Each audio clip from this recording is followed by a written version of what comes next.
Oh, hey, look, we're live. That red light in the corner's on. Yay! Okay, so that means we're back with another week of Straight Out the Box, the comic book show on my YouTube channel. At some point, I'll make up a ranking number, like the 34th most popular comic book channel on YouTube, which is a horrible lie. We could strive for lower. Hey, we're just here to have fun, right? Oh, yeah. And talk about comics. So, before we talk about comics, what have you been up to? Dying. I mean, that's healthy. So it's a No, I've been chill. Like I said, everything that I said in the last week's episode is still up to play. I haven't really had a real chance to work on anything except for prepping for our podcasts. And there'll be an unboxing video this week. So I got some stuff to unbox and show off and geek over because it's something I've had since childhood that I now have a full size version of. So I'm like, yee, hype. But other than that, no, I've just been chilling, working, and getting stuff going. So we probably should introduce ourselves. I'm your host, Joe, celebrating Women's Month, but not the Deadpool way, Tonello. I can't top that. I'm Shadow King. That was hilarious.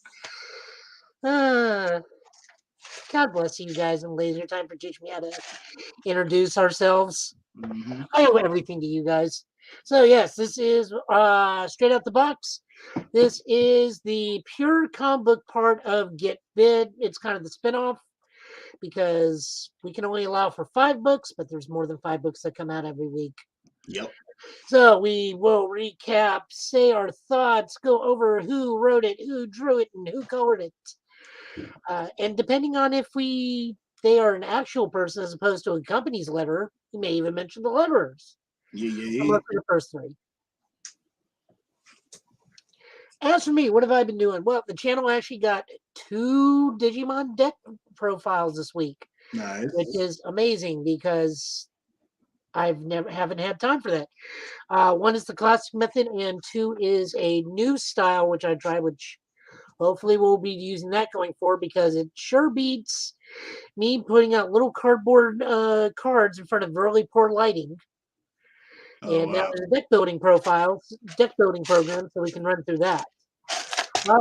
What's been going on for me? I bought and beat Aztec in 3 days for Nintendo Switch. It wasn't a very long game. It's about a 6-hour story game. It's called what? Aztec. Okay. It is a first time I've ever heard of it. Stonepunk game where it's Mesoamerica. Yeah, that's pretty now. So it happens in Mesoamerica if they didn't get wiped out and had super technology. Mm-hmm. Okay. And you got to fight against all the Aztec gods. Oh. While getting the help from a mechanized version of Quetzalcoatl. And you get to rock it around with a giant mech arm. Mechs are a bigger thing this year. I mean, they've always been a big thing, but like they kind of popping this year. No, I mean, like, you get, like, a giant stone mech arm that you pretty much, like, Superman your way around the open world level. Oh.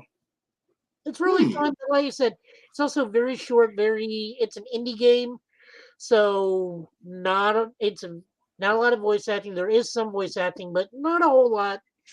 Okay. I really enjoyed it.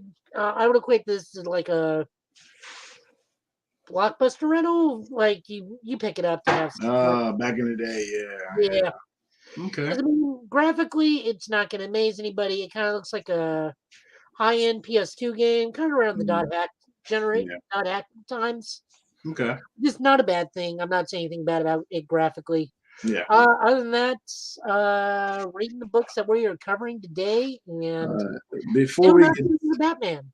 Yeah, before we get started, we'd be remiss if we did not mention rest in peace to William Hurt, the Oscar-nominated actor who played Thunderbolt Ross in the MCU, passed away today at the age of 71. He's had a long and prosperous career, and we wish his family well and that he may rest in peace. Yep. I really don't know how to follow up on that, so I know. Try not to be somber, but it's like, I mean, you don't want to not mention it because and so we can do a lead into that because like everyone was kind of wondering how he would do Red Hulk. Well, now you kind of have the excuse of if he can't show up in human form, then he just shows up already in Red Hulk form and just has somebody to do the voice, and there you go. Yep. So, but that's a bit more easier than what we're having to do with Chadwick Boseman, but still both have dealt with cancer while filming these movies, and we wish they continue to rest in peace and not have to suffer anymore. So, True. but Very other true. than that, so somber time over. Time to hop into the box.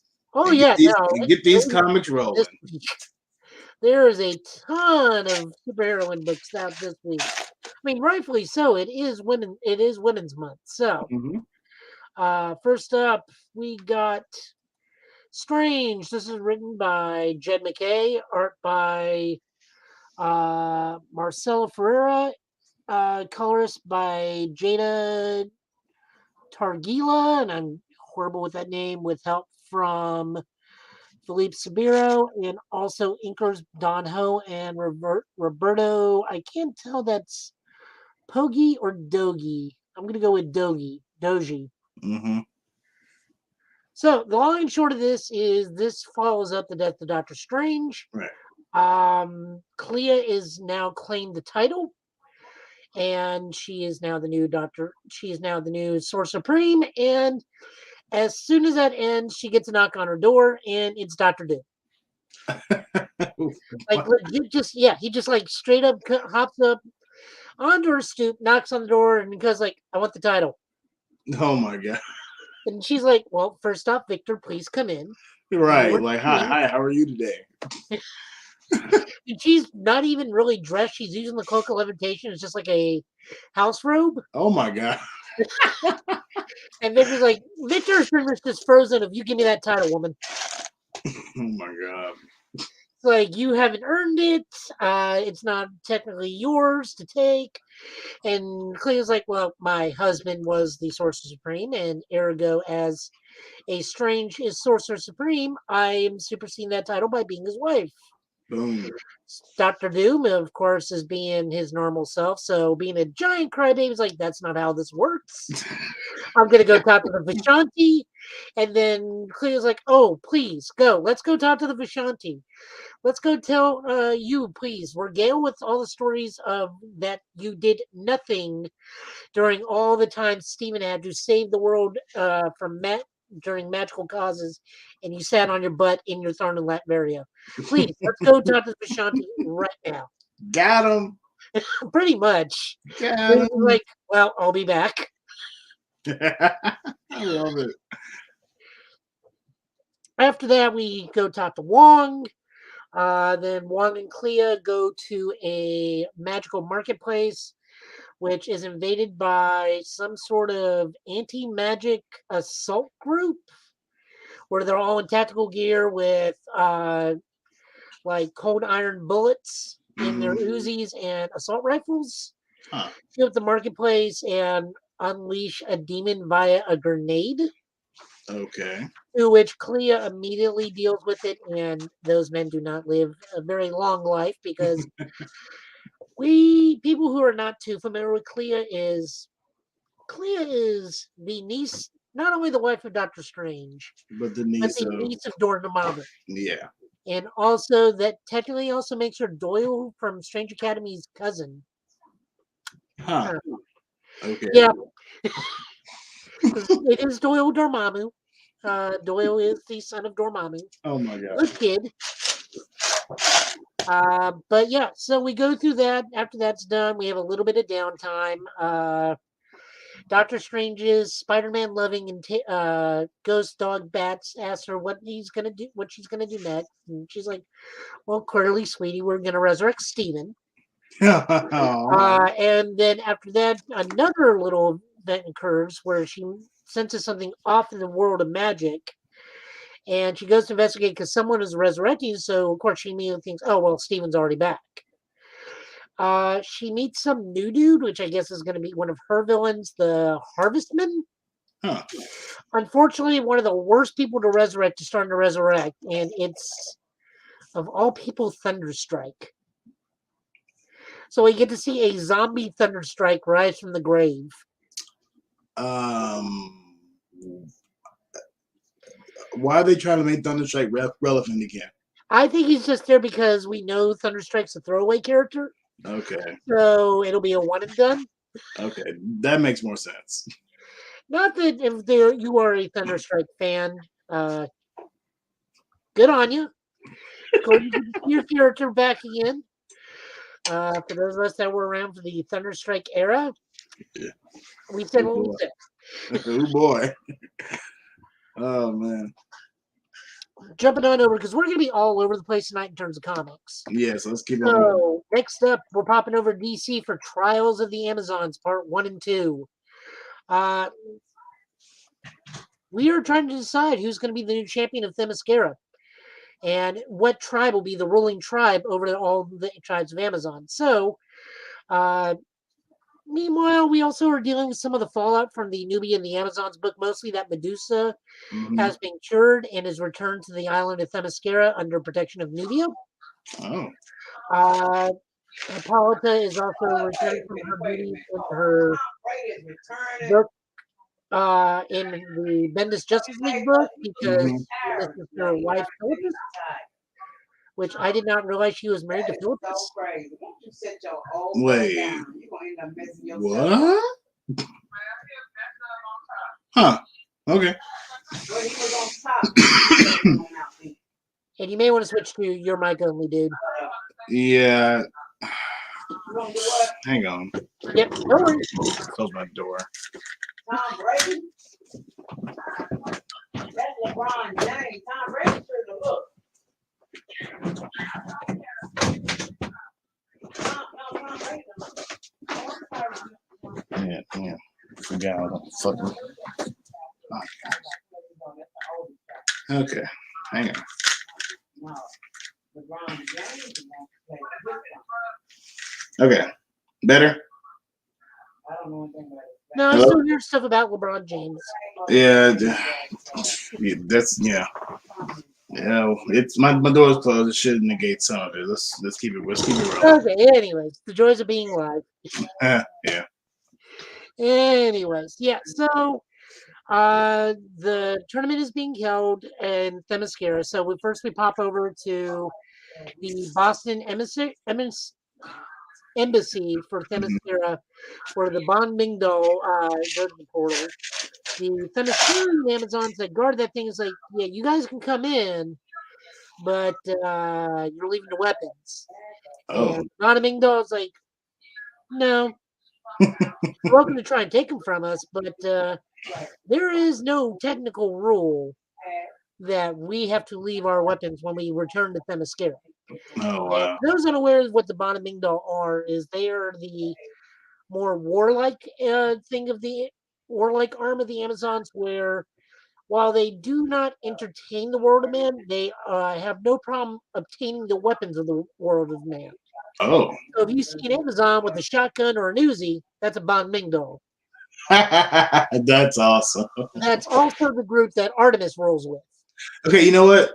Before you said that, I was thinking that sounds like Artemis because her time spent with Red Hood and Bizarro, I feel like that Mhm. would be a group she would.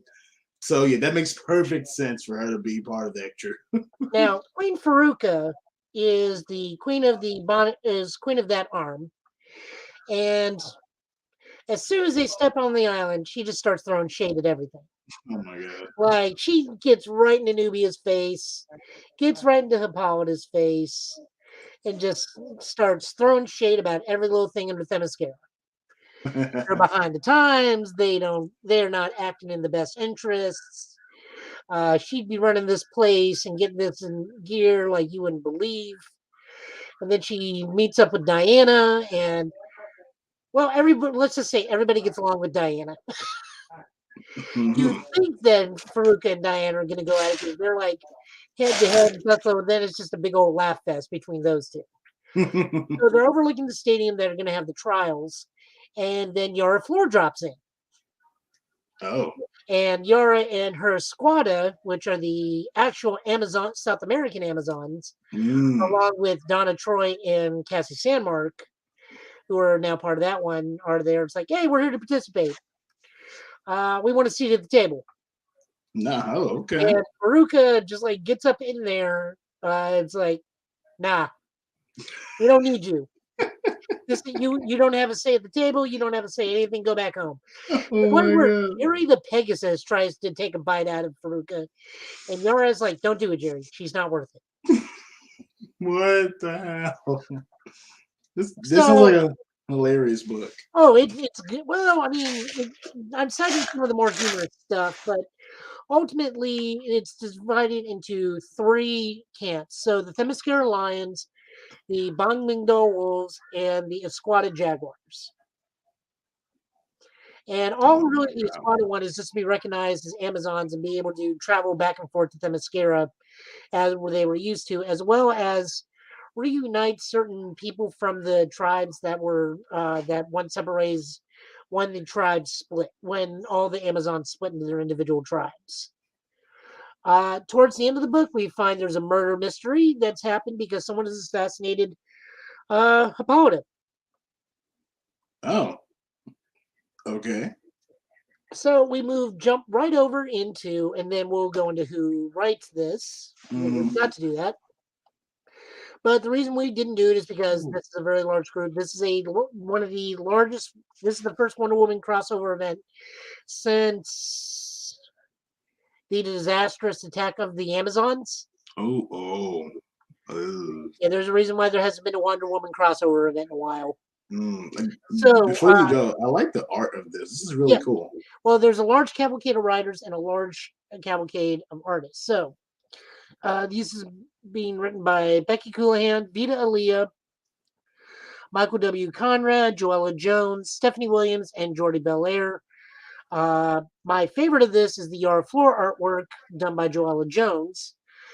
This also has art by Elena Casagrande, Laura Braga, Skylar Partridge, Aletha Martinez, Rosie Campi, and Paulina Ganichu. So out right now is Trial of the Amazons 1s and Newbie and the Amazon 6. Okay.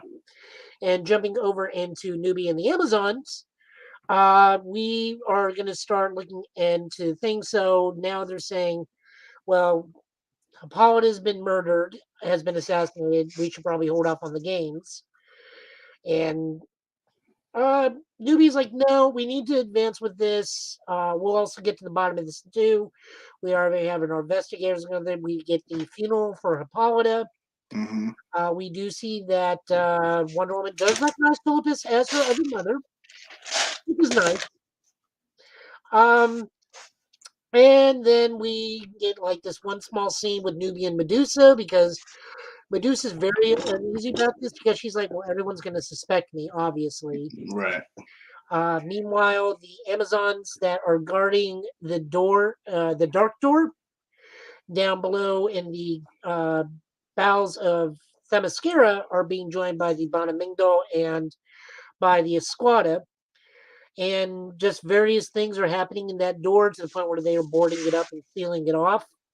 Oh. But it's interesting to see all three tribes are willing to guard that door.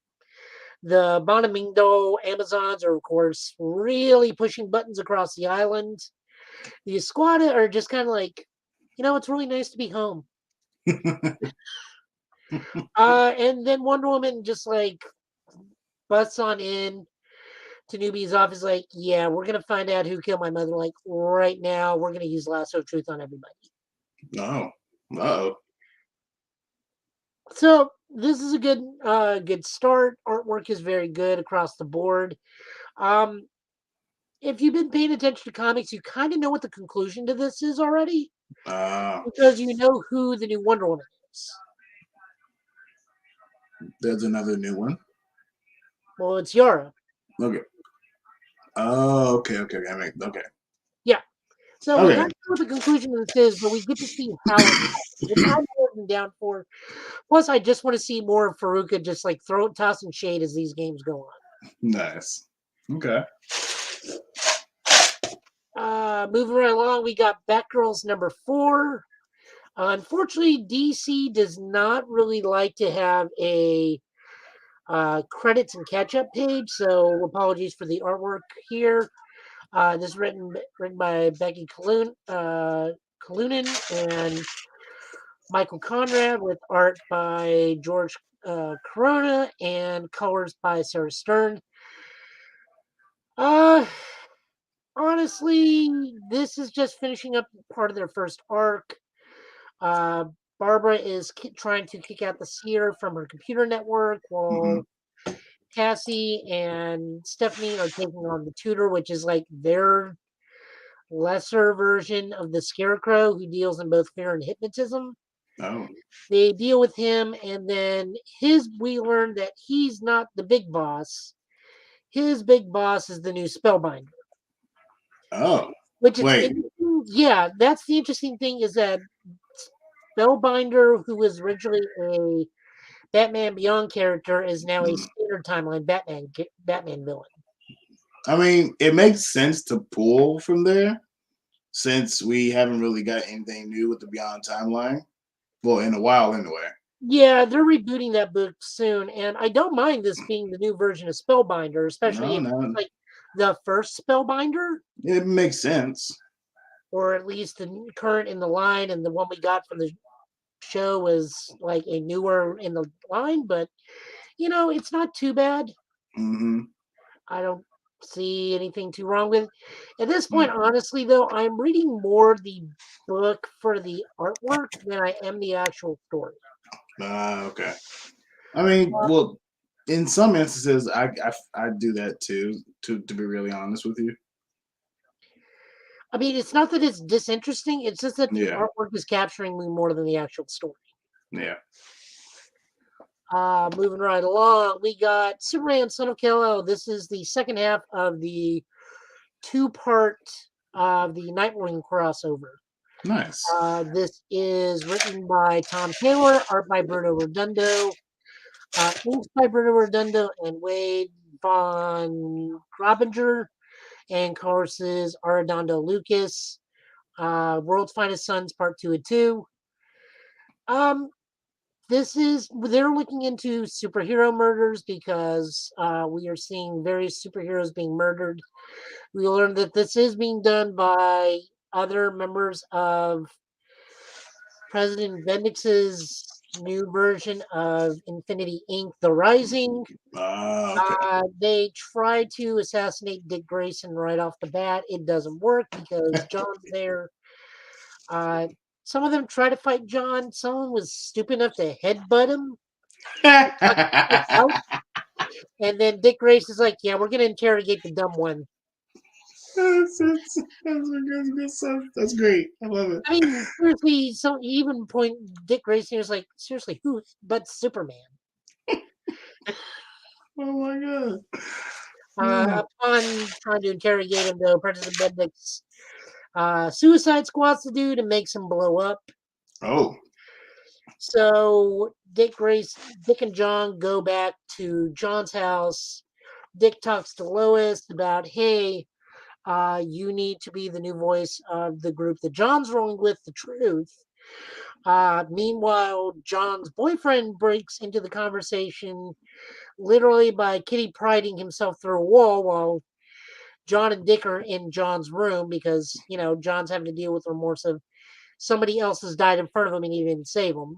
Mm. And of course, Dick Grayson freaks out because, like, oh god, superhero identity exposed. And John's like, no, this is my boyfriend. Don't worry about it. He's cool. Yeah. It's like he's in the truth. You've already met him. No. So like Lois comes up and everything. There's like a big thing. We also get to see that John's favorite superhero is Nightwing, and Oh. that the thing that was getting John through his 8 years in a prison world Mm, where he went from age 8 to age 18 or however old he is. It's like, yeah. I always imagine that you and Dad would come find me. Aw. So like Aw. it's just like real sympathetic and whatnot. It's very sweet. That's It's a cute. good book. This is a good crossover team up. This will be finishing out the storyboard over Nightwing, but the crossover between the two sons is now over. I am still kind of iffy on this. I am chilled that is a team up between John and Dick. Yeah. But the Super Sons are not John and Dick. The Super Sons are No. John and Damien. Yeah. Damien, unfortunately, is still like 13 or 14 at this point, and now John is 18 or 17. Sorry, go ahead. Don't die. Don't do that. Artwork is great in this. Story is super sweet. Tom Taylor is just killing it with this book. He always does. Like I know. Tom is amazing, man. Are you okay to do Captain Carter? Or do we want to try and save that for later? Do it later. All right, so we'll Sorry. pass on over it.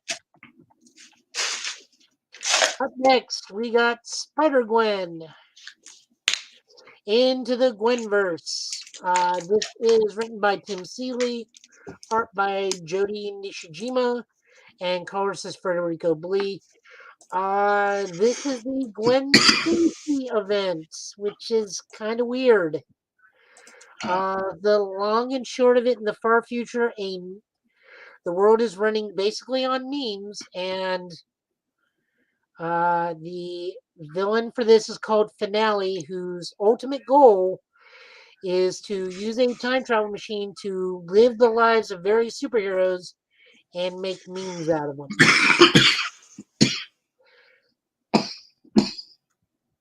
Yeah, this book is killing Shadow already. Okay. What? And the meme prior to this was, of course, the Smudge Lord meme that kicked everything off, which is someone pointing at their cat across the table because Smudge has to be everywhere. Okay. God bless that little cat. So So is this a joke event? I don't know. It's like at the end of time. Okay. Where like she has to assemble like various feats of time travel technology to even make this happen. But one of the people have to steal Cable's living computer to make it work correctly. Uh-huh. Unfortunately, that also involves running into Cable. Mm-hmm. So they even say in the book, it's like, yeah, he tried to steal Cable's computer and got shot in the face for it. I mean, it's appropriate. It's Cable. Yeah, as you should. So things screw up. So Gwen falls through a time portal that just opens up in a room, runs into Spider Zero, who's kind of like a weird female Miles Morales in a oversized 90s coat, which I think we first met in the Miles event, Spider-Geddon, Oh, okay. who she is the Spider Woman that swings through realities and is intrinsically linked to the web of both life and destiny. Mm. So, because the timeline is now fractured, Gwen's home is super weird. Her dad is in basically a Decepticon show. It just looks like a Decepticon. I mean, it's a police power armor, but it literally looks like Starscream or Cyclonus. Okay. So they have an argument. Mary Jane is like super proper British schoolgirl as opposed to punk rock band front girl for Mary Jane and Gwen's band. And so to fix this, Gwen has to go into the multiverse, and her first stop is Thor Gwen, Mm-hmm. to where she meets her. They do not get along, but we do see that regardless of what Gwen it is, Gwen is worthy. Yeah. Okay. I Because like it. Spider Gwen just takes the hammer from Thor Gwen. I like it. And then that pretty much ends the book. And I think next issue we're meeting Captain Amerigwen. I see on the cover. That's pretty cool. However, Finale also needs her own Gwen, so she plucks from the timeline Nightbird, which is the Gwen back here who is the most, I guess, morally dubious of the Gwens across the Oh, multiverse. okay. I don't know. Uh, this was kind of a hard book to follow because I'm not even sure what the real motives of the villain is. Mm-hmm. And I'm also wondering why this book is coming out now as opposed to closer to Into the Across the Spider-Verse. Right. Would have a greater role. Yeah. I mean, I'm wondering if this is being put out to make sure they keep Gwen relevant in comics because they haven't done too much with her, and her book is always hopping between on hiatus or new number one. Okay. I mean, it's fine. Art is fine. Story is confusing, so I'll give it a couple more issues, but I'm still wondering why this is out now. Yeah, it doesn't really make any sense. Like, oh well, so if it's a monthly thing and it's going to lead into Across the Spider Verse, then that makes more sense. But if they're going to do it like weekly or either bi-weekly, I mean, you think they push it a little bit closer to it, but Yeah, it's a little weird. yeah. So moving on over, we get Amazing Spider-Man number 92. This is chapter 18 of Beyond. Nice. This is written by or the plot is by Kelly Thompson, script by Jed McKay. Art is Frank Galean, Sarah Pichelli, and Z Carlos, and colorist is Brian Reber. Mm-hmm. This one focuses more on Pete and Misty and Colleen as they take on the Lizard, who's been revealed to be altered by the Beyond, and we see the wings. Well, that gets answered because remember when Morbius fought Ben? Uh-huh. Yeah, they made Connors into a vampire lizard. Oh my god. So they Oh do my find Michael Morbius, and Colleen keeps annoying him by calling him Mike constantly. And Morbius is like, no, you can call me Morbius or Dr. Michael Morbius. She's like, how about we compromise? I'll call you Dr. Mike. And he's like, that's fine. That's fine. Uh, Pete is just having trouble with this because I mean it's a vampire and it's a lizard. So super regenerative process because Colleen does just like take Connor's arm clean off and then he literally just piccolos a new arm. Meanwhile, there is some stuff with Ben. Ben is slowly making his way into the Beyond Corporation proper because the Staten Island facility that they're in does link to the actual building. Um, we have a small callback to one of the original issues where apparently they made evil man-eating sandwiches and Ben is attacked by them. uh, uh, It's okay though. Janine saves Ben from the sandwich swarm with a laser pistol. I have nothing to say from that. Okay. You just see evil. You just see evil sandwich project something, and then all you hear from that issue is, "My God, what have we done?" Oh my god. Other things. Meanwhile, Maxine is talking to the mysterious mastermind behind this all, who I guarantee was Norman Osborn. Of course. It's going to be, I guarantee it, Of course it is. or some version of Harry because there's like, I think there's like a clone of Harry still running around too. Oh god. It's one of those two. It's going to end in an Osborn. It always does. Meanwhile, Ben's, I guess, friend slash mission runner, Marcus Montpelier. Seriously, guys, you've got to come up with easier names. Is telling Maxine, it's like, yeah, I'm out. Ben's my friend. Maxine is like, yeah, sure, whatever, bye. Uh, this is quickly coming to a close. We only got a couple more weeks of this, and then that's it. And then I hope to God Ben gets his own book. Yeah. This issue is fine. It's just a kind of a weird issue because we're mostly dealing with vampire lizard, and he's kind of like Nemesis, where you just keep throwing stuff at him and he keeps coming because he has like super aggressive regenerative powers from not only being a vampire but a lizard, Mm-hmm. and the wings, which I don't really know if he uses them a whole bunch. Yeah. It's just an odd thing. I mean, it's very interesting artwork, so I'll say that. Yeah. Next up, Devil Rain, issue 5 of 6. Uh, the Avengers try to go get the Purple Man's kids. That fails. They only managed to save one. Fisk gets those kids.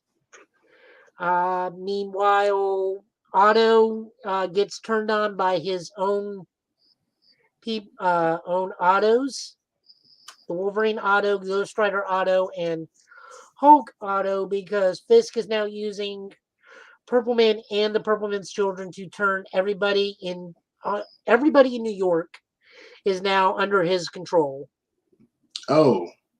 Oh no. Yeah. Save for superheroes because they already have immunity to Purple Man for some weird reason. They haven't specifically said why yet, but they do. Okay. Meanwhile, Kingpin is now looking for Matt Murdock because he does remember that Matt Murdock is Daredevil. His son Butch is also doing some things that he shouldn't be doing, as trying to take over the reins as being Kingpin. And Matt Murdock's brother, whose name escapes me for the moment. Huh. Mike Murdock, thank you, Google. Who is kind of in cahoots with Kingpin's son. He's like, no, we don't want to do this. We need to do this the smart way, not the violent way. You say you want to be better than your dad. You want to be a better Kingpin than your dad. We need to do it this way. But it's like, we don't have time for this. So unfortunately for Mike, Wilson finds him, and because Mike looks like Matt, Wilson murders Mike. Oh no. Which is interesting because Mike is also admits that he's not a real thing either. He's kind of like he was brought about by a tesseract or a cosmic cube and made real because it was kind of a plot device way down in the golden age where people would be, where's Matt Murdock, or when one of the times Daredevil's identity got outed, or Daredevil would have to cover for him, he would become Mike Murdock. And it was just a whole thing, and then Mike just eventually became reality. I think it was during Secret Wars, maybe. Which one? The original? No, the current one. Okay, so who would even remember something like that? Like, I couldn't tell you.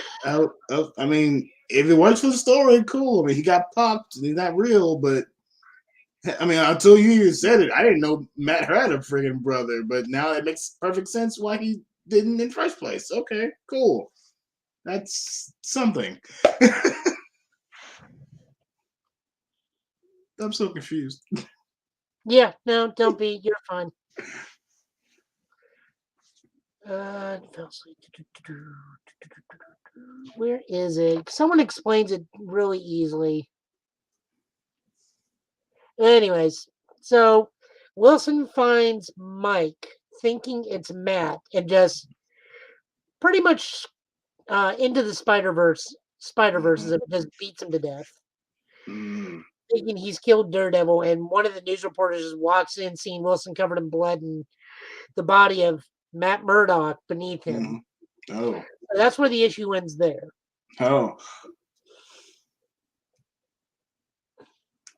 This entire storyline, I mean, I love it what it's doing for Wilson Fisk. It's keeping him relevant, keeping him back in the spotlight, but it's some wild stuff happening. So this has been written by Chip Zdarsky and art by Marco Cicchetto, and colorist is Marcio Menez. Uh, I gotta say, I love where this is going. Chip Zdarsky is crafting one of the best Daredevil sagas I've ever seen. Mm, And granted, I've only seen the Frank Miller saga, but this is right up there. You seriously need to be reading this just for the Kingpin aspect alone. yeah. There is one part of the Daredevil thing where because Kingpin is mayor of New York, he has to uh, hobnob with the aristocrats of New York who are very well aware of who he is. And they just don't care. Oh They are my out god. with him to his face to the point where he like murders somebody in somebody else's home. And he just like, Wesley, we have a problem. I just lost my temper. Oh my god. And like the people that he's in the house, like, oh, you murdered him. Well, that's a shame. He was at least fun to talk to. By the way, Wilson, we're not going to be doing business with you one way or the other, but it's nice that you joined us tonight. Like the people that Wilson is dealing with now. Oh, it's Debo. What's up, my dude? Shout out, you don't know him. He was my roommate in college, best friend in the world, technically second brother. Nice. Nice to meet you. Yep. So back to this. So the what I'm trying to convince you on this is why you need to read this Chip Zdarsky thing, is that the number one thing that Kingpin is scared of is no one is scared of him. Mm-hmm. In a society now, because he is the mayor, where no one is frightened of him. Oh my god. So you need to read it just for that aspect alone. Yeah, I'll check it out. I still love the old issue where Peter Parker goes to prison and just wails on Kingpin. Oh yeah, puts him And in his place. yeah, I'm like that is still one of the most like I mean, there's been some good Kingpin like moments across all of his comics, but that was a great one for him. Like you said, because it shows like if no one is scared of him, that's his biggest weakness. That's his biggest fear. So he rules by fear, and I like Mhm. so. If I like that, I'm pretty sure I definitely will like this story. So I definitely will. I mean, Oh, it's just the whole Zdarsky run. we're almost what to the last issue. So I'm just gonna wait till it drops and then just binge it all or I read it mean, all. you need to read the whole Zdarsky run that goes into Devil's Reign. So all of Daredevil's run leading into it. Yes. I can do that. That's fine. Yeah. Yeah, it's like only 6 trades. It's super quick. Okay. Moving right along. Devil's Reign, this is the Moon Knight tie-in. So this is what Moon Knight's been doing in prison before he actually breaks out with the Fantastic Four and whatnot. Written by Jed McKay, artist by Federico Sabatini. Colorist is Lee Lowridge. So the long and short of it is we learned that Moon Knight let himself be put in prison because, yes, Zdarsky's Sex Criminals is a fantastic book, Debo. That is actually a really good book. Cool. Not entirely appropriate, but a really good book. Hey, I think I might check that one out too. You know what I do. Prior to the Thunderbolts breaking into the Midnight Mission and capturing him and whatnot, Daredevil or Moon Knight takes a case and somebody's like, "Hey, my husband is a supervillain, and unfortunately, he has powers. Well, my daughter is starting to display those similar powers, and if he gets out of prison, he's going to come after my daughter Oh. and use her because their powers are similar." And it is a Marco, but not Flint Marco, not Kane Marco. Oh. So it's not Juggernaut. Okay. It's just someone else coincidentally with the name Marco. I originally thought I was like, Moon Knight's going to take on Juggernaut. I see a problem with this. But it Yeah. is just somebody else who is just super strong named Marco. Okay. So Moon Knight is in prison, and we see like his best friend in prison of all people is 8 Ball, which he was going to kill in an earlier issue, anyways, for information. And like 8 Ball's being picked on because he's 8 Ball. He's like a supervillain with a giant 8 Ball head mask. Yeah. So Moon Knight is now entering into a prison fight club so that he can take on Marco. Yeah, Marco. But it's just what you would expect from the prison. So like, someone tries to set him up. It's like, oh, it's 5-on-1, and Moon Knight like, okay. Then he comes out and like, you may need to clean them up, by the way. And there's like, but there were five. It's like, yes, and there was one me. So full blown Rorschach vibes. Okay, I Oh like yeah. it. I like it. And like, he finally gets up to Marco and like a giant fight, and stuff happens to Marco because he's fighting Moon Knight, and Moon Knight just pretty much reminds everybody, it's like, I am here because I want to be here. All of you need to remember this. Oh my god. And like, Sue and Reed are in the background of a lot of shots because they've also been captured by the Thunderbolts, but like, Moon Knight doesn't sit with them or do anything with them. He's just like, when they make their move, I'll leave. But right now, I have somebody who needed my help, and I got to take care of this problem. But let everybody please be remembered, I'm here at my own choice. Oh my god. That's It's so really good. exactly what you think it is. Moving on over Radiant Red. And I got to zoom in on this because, God, this red Jeez. background on white, it just kills my eyes. Hmm. Writers Cherish Chen. Art is David LaFuente. Colors is Mikel Montero. Uh, the long and short of this is just what Satomi is doing while she is not with the other Radiants. Mm. Um, Me and Will last night kind of agreed this book kind of falls a little flat. Mm. Because Satomi, we get to see Satomi as an aunt. She's a teacher. She's still robbing banks for some reason. Her housemate, we still don't know if it's her boyfriend or husband at this point, Mm. is now going to the gambling meeting since our last check-in with Satomi's home life. So she is still robbing banks, but also doing things with the Radiant. So she's in that moral gray area. And the long and short of this is she's being blackmailed by a criminal organization to pull off heists. The reason why I find this book a little flat is Satomi at this point is morally gray, and the book does not move the needle one way or the other. Uh-huh. And so that just kind of doesn't like endear me to the character. Like, oh, we get to see her family. We get to see she's the cool aunt. We get to see she's great as a teacher. But like that really doesn't do anything for me. And her just like, well, I'm good and I'm bad. Like, Mm. pick a lane. Right. It's like, obviously we know you're gonna end up being good because you got season 2 of Radiant Black coming. But right now in your own book, you're just not really doing it for me. Well, this is this is fresh issue, right?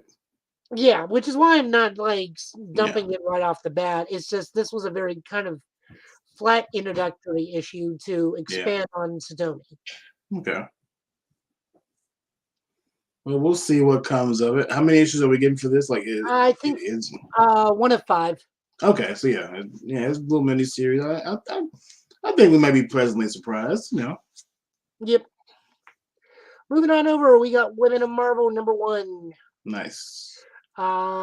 This has an introduction by Gail Simone.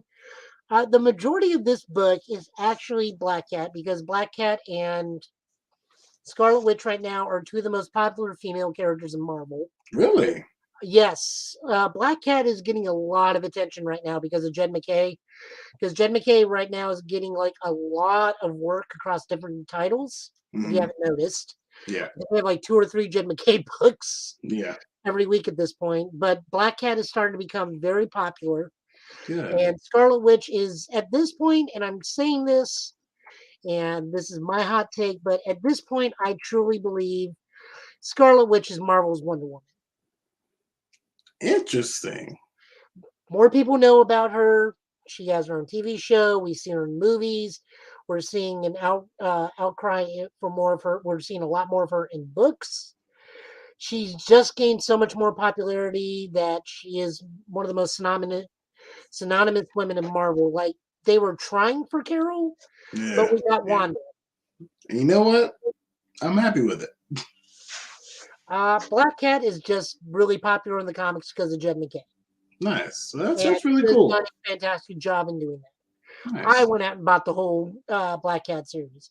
We're getting ready to have an Iron Cat series pretty soon where someone steals the armor that Felicia snuck into Stark Tech to single make just for the sole purpose of taking one other person off. Cool. Well, yeah, I'll definitely check that out, and I'm glad they're So, getting. yeah, go ahead. I'm just glad, to see. Because I mean, my take on Black Cat has always been from the '90s series, so I'm kind of glad to see her taking off more in the comics these days. Oh, So yeah. She is super popular and well worth it. So we get a lot of Black Cat uh, things. We get a uh, Squirrel Girl story. I don't know why I can't say story. A Black Widow story and a Shauna the She-Devil story, which really threw me for a loop. The Shauna the She-Devil story is really just about saving animals, like always. But I think it's just impressive that we have Shauna the She-Devil. Admittedly, I don't know much about her other than she's the wife of Kazar oh, okay. and mother of his child. Mm-hmm. I remember the last time we had a Shauna the She-Devil anything was that television series during UPN, which was with one of the Baywatch lifeguards. It kind of Oh it yeah, was like before VIP, but after Relic Hunter, yeah. before Cleopatra 2049. It was in that weird UPN block of really hot blondes doing stuff. Yep. That was a weird. That was a weird. That was the weird 90s. It it it, it was a time we both try to forget, but always remember. I don't know what you're talking about. I loved Relic Hunter. Tia Carrera was great. Um, like I said, this is just a widespread majority of uh, stories. The most notable ones are, of course, Felicia, because Felicia just has an ongoing story throughout the whole book. Real Witches deals with Scarlet Witch. Cry of the Jungle is the Shaun of the She-Devil one.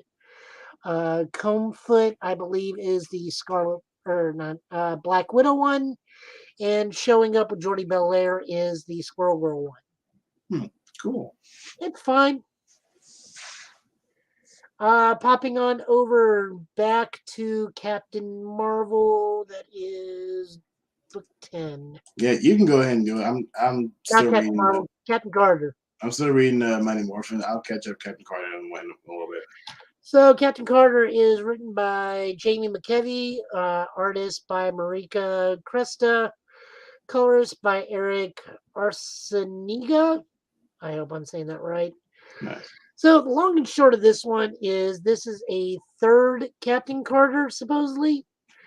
The military finder frozen in ice saw her, and Peggy just really just wants to go home. So as soon as she finds out she is still considered a citizen of Britain, Mm-hmm. she's like, "Peace out, I retire." Getting used to life in Britain because unlike America, Britain really hasn't changed too much. I mean, technology is advanced, but Yeah. society as a whole has not changed like it has for Captain America. She just remarks it's the same people, it's the same like air of Britain, but like people have phones and no one talks on them anymore. Mm-hmm. British dramas are too fast paced and show much more skin than she's used to. The music has certainly changed because she lives next door to a neighbor who she needs like, honey, could you please lower the volume just a little bit? Hmm. Finally, after an attack while Peggy is out uh, by a possible Hydra agent, we don't know why. Oh. Peggy is reactivated, and in Britain's version of Shield Strike, and Mm-hmm. she's given a strike liaison, Lizzie Braddock. Oh. who is Betsy. It's this universe's Betsy. Okay. And then she's just like, all right, well, I guess I'm back in the saddle. Nice. So good outing. I'm a little disappointed this is not the What If Captain Carter, Right. unless there's something else going on that I am not aware about in this book. I know that this is a mini series, which hopefully this will be like Shang-Chi, where Shang-Chi was only supposed to be a mini series and now it's a full blown one. Yeah. I really hope this gets the same treatment. Uh, more Peggy is always good. Yeah. I mean, honestly, like it does disappoint that it's not what they initially said it would be within the What If series. I guess they changed it. I don't know why. But I mean, guys, Marvel, you have a full blown outlet. We've seen glimpses of the What If worlds. Can we get a continuation? I mean, I know I'm working on a couple of different continuations from the thing, but the actual source comics, it'd be nice for y'all to kind of do. I mean, I think the appeal will be there for people to buy it. Oh yeah, I mean, more Peggy Carter is always a good thing. More Haley Yeah. Atwell is always a good thing. Yeah. Oh, Lord. Yes. Yes, Lord. Can't wait for Madness so you can see live action. Hopefully, Haley Atwell, it's Captain I'm Carter. hoping. Lord have mercy. Okay. Uh, what else can I say about this book? I do like that we get Betsy Braddock as her strike liaison. I don't know if she's a mutant in this one, but Mm, 9 times out of 10, she's probably going to be a mutant. I do look forward to see. Hopefully, we do see a team up between Captain Carter and Captain Britain. hmm. There's actually they do make a statement of why she is not Captain Britain is because they already have one. Right. Like I said, I just enjoy this. It was a good book. Okay. And then moving on to our finale, switching Power Rangers. Yay. Mighty Morphin number 17. This is written by Matt Groom. Matt Groom, who recently helped write Supermassive and is also one of the co-writers of the Marvel Ultraman series. Nice. So this man also has Toku roots. Illustrated by, I'm guessing that's pronounced Moses Hidalgo, Hmm. colored by Raul Angolio, and lettering by Ed Dukeshire. This is the epilogue to uh, Eltar and War. Power Rangers are left with no command center, so they're like, well, what do we do? To which Alpha reveals, like, yeah, I mean, the power chamber's good. And they're like, power what now? Yeah. Uh, Meanwhile, Zordon kind of throws shade at the Otaran's like, well, I mean, the command center was just an Otaran outpost, and it was the most standard of models. So it's like, well, we only have one course of action. So they immediately go to Grace. It's like, Yep. hey, we need to use your command center. And she's like, no, it's fine. To which shocks everybody. It's like, what? I mean, stuff happens. I am petty, but not that petty. Yeah. And Zord's like, thank you, Grace. And she's like, we Yeah. still get to talk a whole bunch. I love the little underhanded comments. How she's like impressed with Billy putting a back door into her files, and it's like, yeah. So my Green Ranger's power relies on y'all's connection too. So I kind of have no choice but to protect the power chamber. Pretty much. I do like that this is giving Rocky a lot more focus because he didn't really get a whole lot of focus in the series. Nah.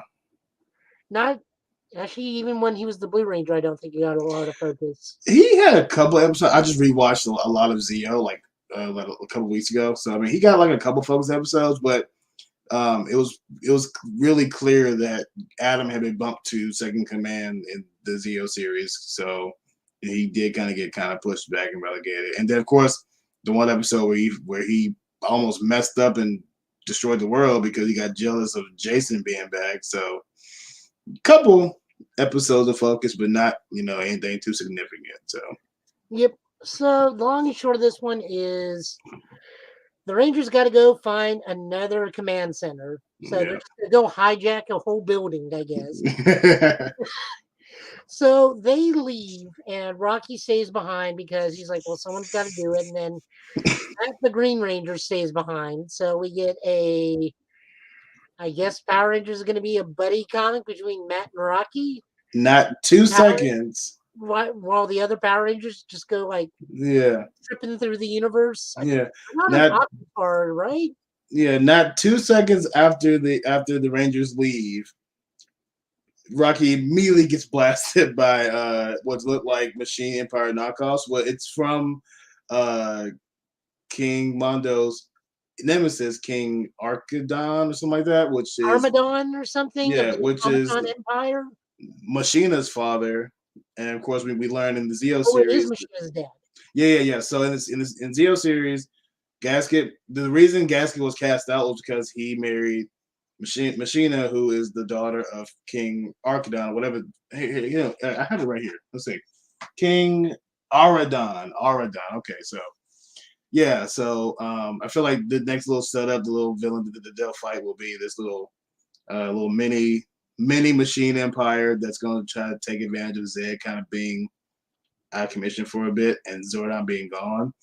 Um, it's interesting because like as soon as they showed up, I was like, okay, that's either going to be Machine Empire or something else. And I mean, it was a really little cute nod to the series. Like outside of us and maybe some really hardcore fans, I don't think anybody would really remember the throwaway line of a name from like one particular episode in Zeo. I mean, a throwaway line became an entire war, so Yeah, that's true. But I mean, I really like that, and this might explain why he never showed up in the series. I mean, who knows? It's so many different ways that this could play out. The fact So that Matt and Rocky are there also means we can get a Red Dragon,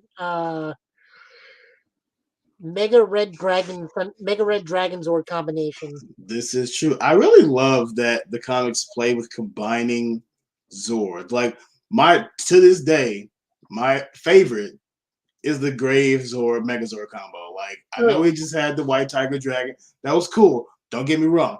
But Grave Zord was already cool enough. And you combine it with the Megazord. It was freaking awesome.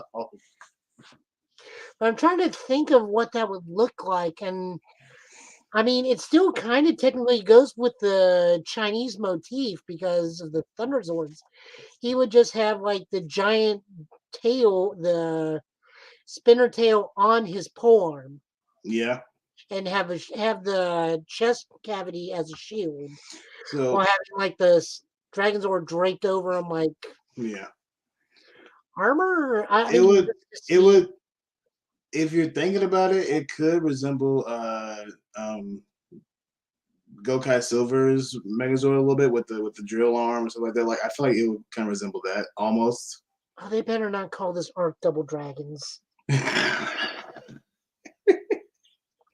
I like okay. I also like the throwaway line with when he goes to visit his home and like the kids are there and they're like, "Let's play dragons." No, dragons are stupid. Let's play dinosaurs. I'm like, "Oh, that's so cute. Y'all don't even know."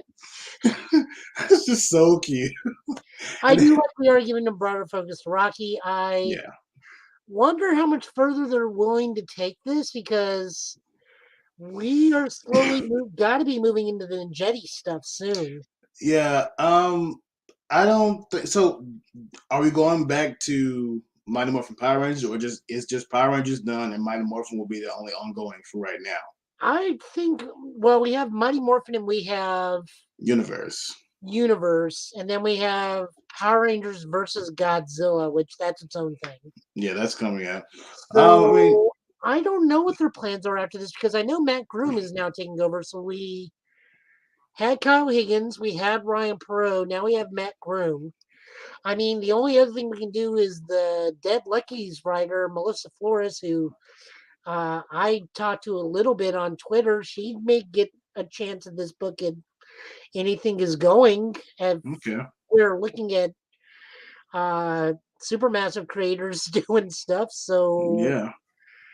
Well, I mean, also, who's currently writing Power Rangers Universe? I forget. Hang on. I'm googling. Yeah. But yeah, if they do decide to do Ninjetti stuff, I really hope they actually focus a lot on the Ninjetti because there's one theory that we're going to talk about on the Power Rangers podcast that I've always had that could open up a whole new world. I mean, Nicole Adelfinger is writing Power Rangers universe, so Nice. the one problem I'm going to have if they do the ninja stuff is we can't have Ninjor sing anything profound because I refuse to have something deep and awe-inspiring said in that Dudley Do-Right voice.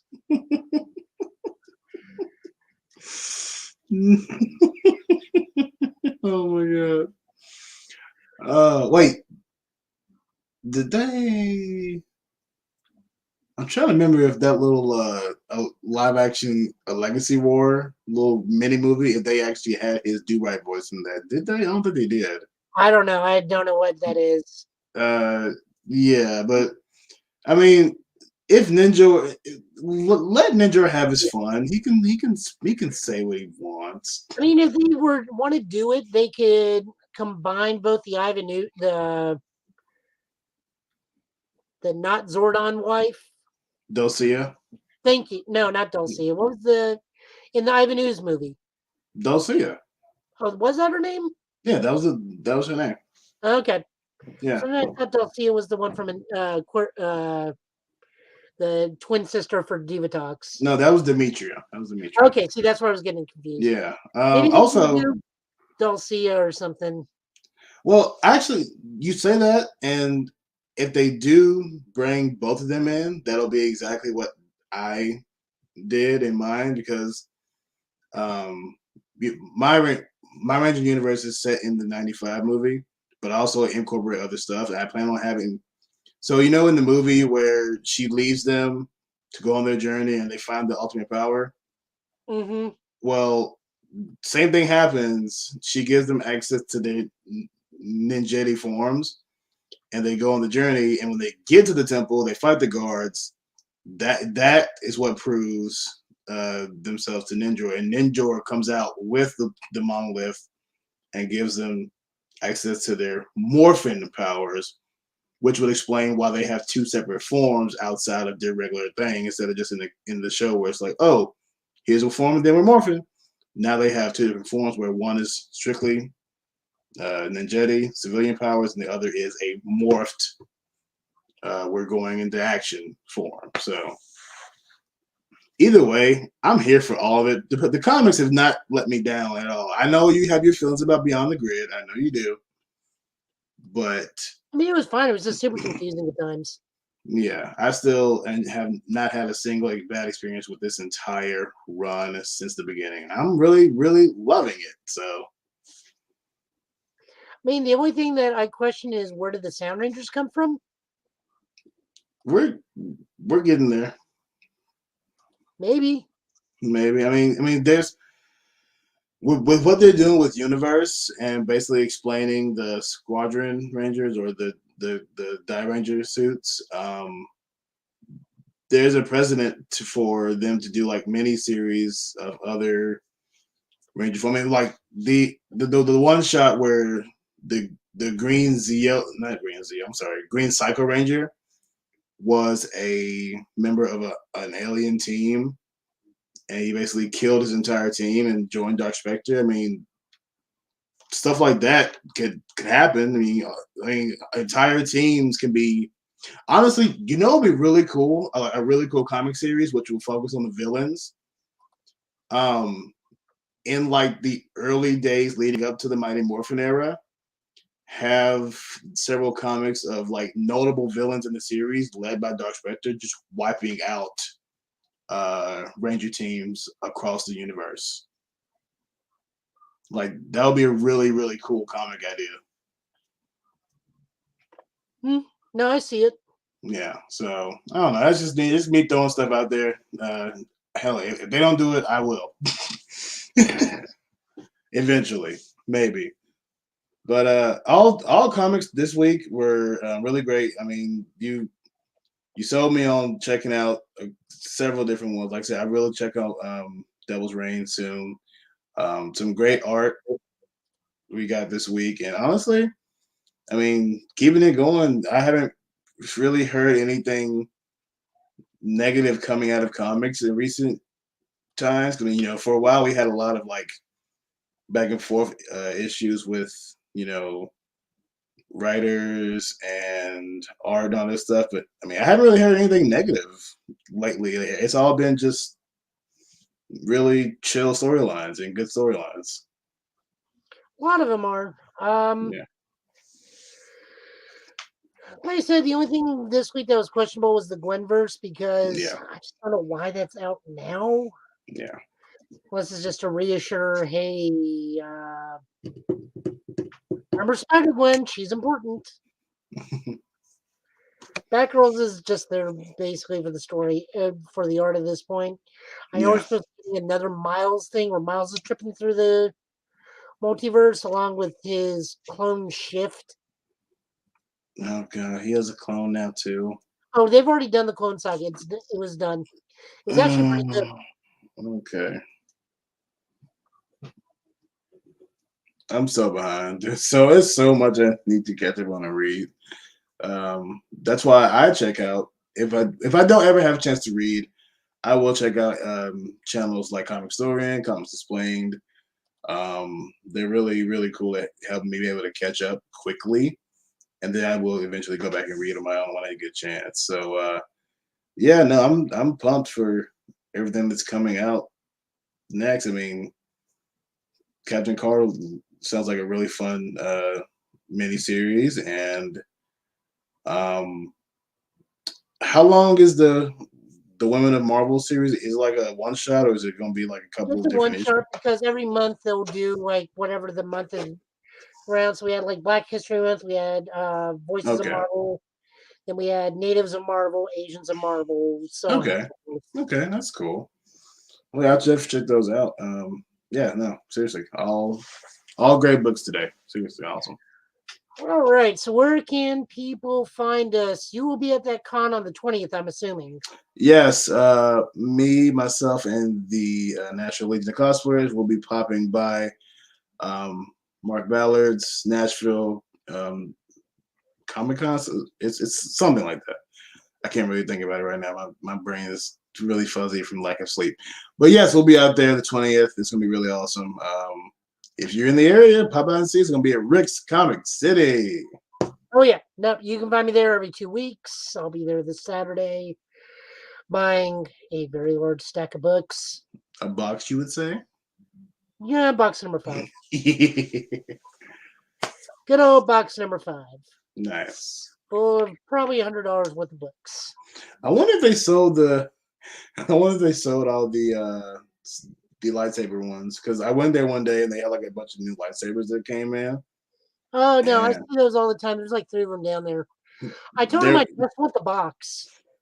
Like, why do you just want the box like it's for a Star Trek cosplay? nice. Let me think what's going on with me.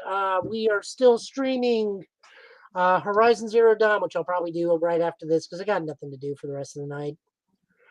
Um, putting a pause on some deck videos at the moment because I don't know what I want to build next or what I want to feature next on the channel, but we'll put like a deck profile of something up. I just don't know what Digimon I want to focus on next. Mm, Maybe Alphamon because X okay. antibody is a whole thing. Other Okay. than that, you can find me over on Twitter at Joe Tenlow or Joey Italian last name. I have no idea how Twitter searches stuff out. Instagram is Nashville Green Lantern, Nashville Scarlet Spider. Twitch is right there over at Joey Italian last name. YouTube channel is Total Justice Gaming, where you can find this. Please like, subscribe, leave comments. We are new to this, so any help you can give us, we will gladly take. yes. What about you? So yeah, you can find the majority of my content and everything else that branches out from that at Shadow Creators Entertainment, Shadow Creators ENT, and most of them on Twitter, Instagram. I'm sorry, Twitch, Instagram, Facebook, all the good stuff. My Twitter is just Shadow Creatives, which I'm trying to. For some reason, Twitter disabled my other 18 and up uh, uh, account, even though Twitter is the best place for that stuff. So I'm trying to like not do too much on my Twitter for fear of it will be gone, then I won't have another one left. So it's being weird. But you can find me, like I said, Shadow Creators Entertainment. I posted a picture today featuring Captain Carter and Power Rangers issue 17 to showcase that we were online. Make sure you guys follow us to know when we go live. We try to do this every Sunday, and we start approximately around 8 o'clock and go for roughly an hour, hour and a half. And just talk about comics because we love comics. Yep. So next week looks like we got Amazing Spider-Man number 92 issue BEY. This is going to be the Monica Rambeau issue. Nice. Marvel, we got what else here? Not a lot for Marvel this time because it's the first of the month. So, Yeah. hopping over for DC, we got Flash 780, Nightwing 90. Nothing for Green Lantern, surprisingly. Justice League 74. This will be the final issue of Brian Michael Bendis. So we will actually cover it Cool. because I'm petty. Wonder Woman number 785 because it is a link to Trials of the Amazon. Nice. Then over in Image, do we have anything we're going to be reading over there? Do we have anything Radiant? The Radiant Black second trade comes out. Homesick Pilots number 13. Shadow, I will send you a link on what Homesick Pilots is. You'll love it. Okay. Sounds good. Imagine a horror version of punk rock Power Rangers. I'm down. And looks like Power Rangers 17 is out, which we just covered. No, Power Rangers is getting a wrap-up issue there. Yeah, I was like I said, I was kind of confused. Like, we still need to The see. story said the end, so I thought, Yeah. like, all right, well, that's it on that one. Okay. But apparently, Power Rangers is continuing, so we will get the further adventures of The the Omega Omegas. Rangers. That is my fault because, like I said, when a book says the end, Yeah. Brian Perot, what are we looking at here? It will be Ryan. Yeah, it's Ryan Perot still doing the thing. So basically, we're just getting a new arc for the Omega Rangers. Okay. And they're still tripping out in space. I mean, it's been a really fun ride with having them out instead of being at some silly little peace conference. Do you think they'll ever be able to come home like they? Well, here's actually the thing of it. So, with the threat of the Imperials gone and Earth saved, the Omega Rangers must forge a new path for themselves. But the Blue Emissary is gone. Z is still out of commission. Can the Power Rangers survive the dangers of the universe they are trying to protect? You know, in all honesty, I'm going to say the Omega Rangers are the ones that established the Earth Quadrant SPD at this point. It would be interesting because it'd be cool. So what they could do in with the Omega Rangers and with the Power Rangers that particular series, if they wanted to do a story, they could have them go to Illinois and meet Dex and Mass Rider. Like, it'd be really cool way to introduce him into the comics that way. It would. I mean, Yeah. I'd be down for it. Reservoir Trial of the Watcher. Yeah, we may actually have a pretty light week next week. So there's that. Cool. Cool.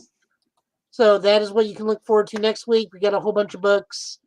And we will see you guys next week. Look for me over on Twitch soon.